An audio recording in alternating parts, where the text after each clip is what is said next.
అసలు చేనేత అని పేరు ఎలా వచ్చిందో తెలుసా? చేనేత కార్మికులకు ఉన్న గొప్పతనమేంటి? కార్మికులను పాలకులు, సమాజం ఎందుకు గౌరవిస్తుంది? చేనేత కేవలం భౌతిక వృత్తి కాకుండా కళాత్మకంగా నైపుణ్యంతో కూడిన పని కావడంతో దీనిని నేర్చుకోవడానికి ఎక్కువ సమయం పట్టినప్పటికీ కార్మికులు ఓర్పుతో అందంగా వస్త్రాలను నేస్తారు.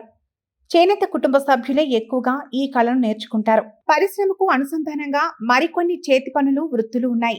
పడుగు, వార్పు, పేక, ఫిల్లింగ్ థ్రెడ్లు ఒకదానితో ఒకటి అనుసంధానించబడే విధానాన్ని నేత అంటారు. నిలువు వరుస దారాలను కలిపి పడుగు అని, అడ్డు వరుస దారాలను కలిపి పేక అని పిలుస్తారు. అందులో చేతితో మగ్గంపై నేత నేసే విధానాన్ని చేనేత అంటారు. నేసిన ఉత్పత్తులు సాదా నేత, శాటిన్ నేత లేదా ట్విల్ నేత అనే 3 ప్రాథమిక దశల్లో ఒకదానితో సృష్టించబడతాయి. ఇది చేనేత పదానికి గల అర్థం. చేనేత కార్మికుల గొప్పతనం.